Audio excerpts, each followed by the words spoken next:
جن کے سامنے تم سر جھکاتے ہو، جن کی قبروں کا تم طواف کرتے ہو، جن کی قبروں کو چاٹتے ہو، جن جگہوں کو بابرکت سمجھتے ہو، میں کالی کملی والا اپنی جان ختم کروا سکتا ہوں، پر میں خدا کی چوکھٹ کے سوا کسی بت کے، کسی قبر کے سامنے سر جھکانے کو تیار نہیں۔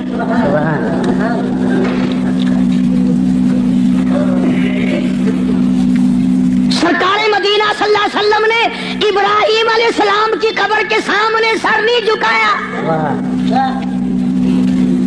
تم ننگوں کی قبروں کے سامنے سر جھکاتے ہو۔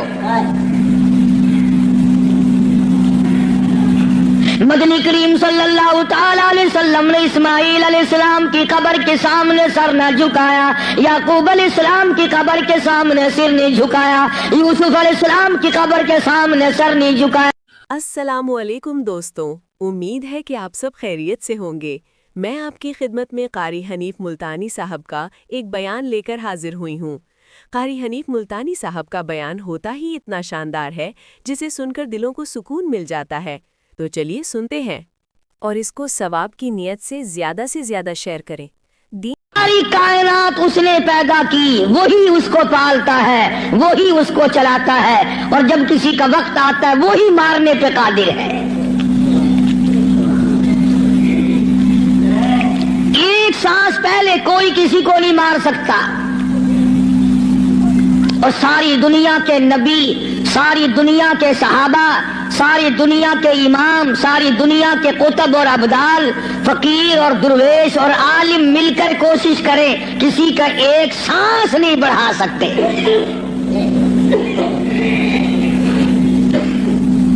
جو وقت معین فرما دیا رب العالمین نے، نہ پہلے موت آ سکتی ہے اور نہ ایک سانس تک زندہ رہ سکتا ہے۔ خداوند عالم نے جب موت و حیات والا مسئلہ اپنے اختیار میں رکھا، زندگی کا اور موت کا، مرنے جینے کا معاملہ اپنے قبض قدرت میں رکھا ہے، تو نفع نقصان بھی اس کے سوا اور کوئی نہیں دے سکتا۔ نفع کا مالک بھی وہی ہے، نقصان کا مالک بھی وہی ہے۔ اب یہ تو ایک ہمارا فریب ہے، دجل ہے، ہیرا پھیری ہے، آگے بڑھ کر کہوں بے ایمانی ہے کہ اگر نقصان ہو جائے تو خدا کی طرف سے ہوا، منافع ہوا تو فلاں پیر نے کر دیا یا ہم نے کیا،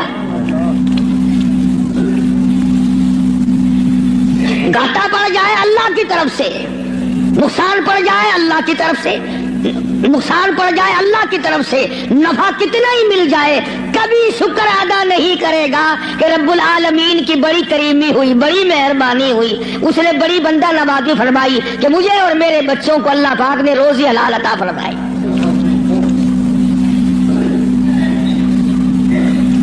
جب یہ ساری چیزیں اسی کے قبضے قدرت میں ہیں، تو مشرکین مکہ نے آ کر مدنی کریم صلی اللہ علیہ وسلم کے سامنے ایک بات کہی ہے، اللہ اکبر،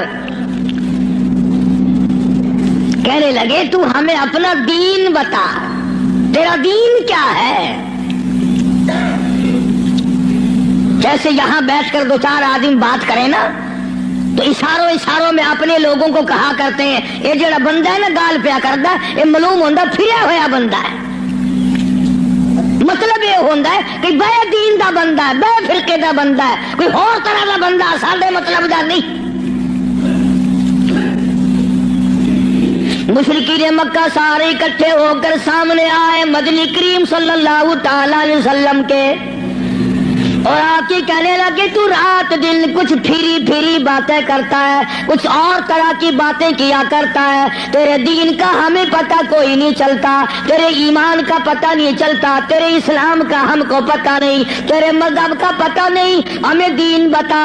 آواز آئی قل، میرے نبی کہو، فرماؤ یا ایھا الناس، او مکے والوں، او مدینے والوں، او عرب والوں، عجم والوں، ساری دنیا کے انسانوں، عربیوں، اجمیوں، کالوں، گوروں، پڑھے ہوئے ہو، ان پڑھو، بوڑھو، جوانوں، عورتوں، مردوں، فرمایا یا ایھا الناس، اے لوگوں، اللہ پاک فرما رہے میرے محبوب یوں فرماؤ، یا ایھا الناس ان کنتم فی شک من دینی، ان کنتم اگر تم شک رکھتے ہو، ان کنتم فی شک من دینی، اگر تمہیں شک ہے میرے دین میں، میرے دین کے بارے میں، میرے دین کے معاملے میں، آؤ میں اپنا دین صاف کر کے بتا دوں، آؤ میں اپنا مذہب بتا دوں، آؤ تمہیں میں اپنی جماعت بتا دوں، آؤ میں تمہیں اپنا فرقہ بتا دوں۔ فرمایا فلا اعبد الذین تعبدون من دون اللہ،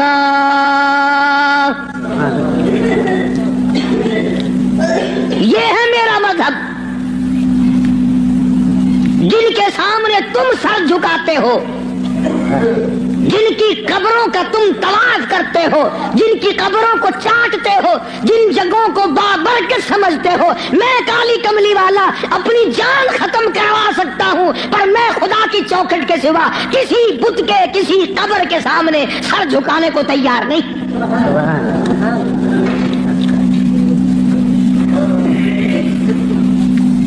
سرکار مدینہ صلی اللہ علیہ وسلم نے ابراہیم علیہ السلام کی قبر کے سامنے سر نہیں جھکایا، تم ننگوں کی قبروں کے سامنے سر جھکاتے ہو۔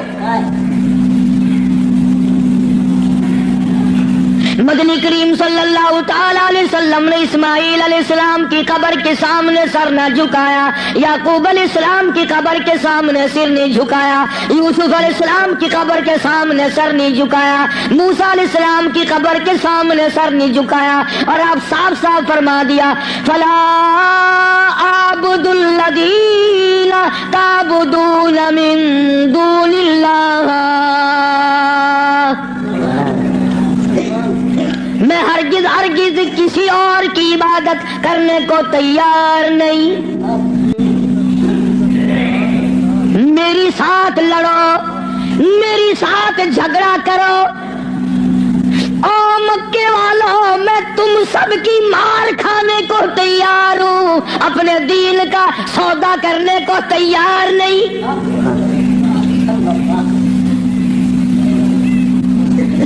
رات کو مارا، دن کو مارا، صبح مارا، شام مارا، اپنوں نے مارا، غیروں نے مارا، خدا کی قسم مکے کے مردوں نے مارا، آمنہ کے درے یتیم کو مکے کی عورتوں نے مارا۔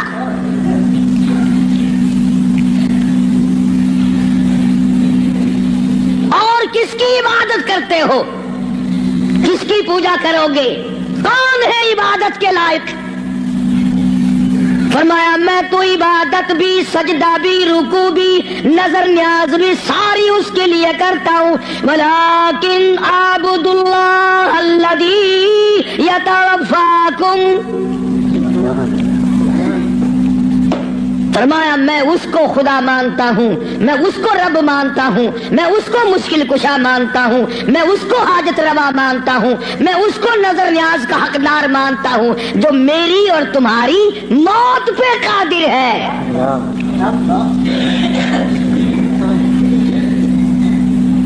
اللہ پاک جل شانہ نے کتنی بڑی دلیل عطا فرمائی، جو کسی کو مارتا ہو، زندہ کرتا ہو، پیدا کرتا ہو، وہ خدا ہے، جو مر جائے وہ خدا نہیں۔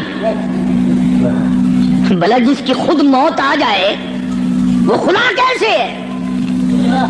قرآن کہتا ہے ایک لمحے کے لیے، ایک سیکنڈ کے لیے جس کو اونگ آ گئی وہ خدا نہیں، اور جو عمر بھر کے لیے قبر میں جا کے سو گیا وہ خدا کیسے ہو سکتا ہے؟ فرمایا اللہ لا الہ الا هو الحی القیوم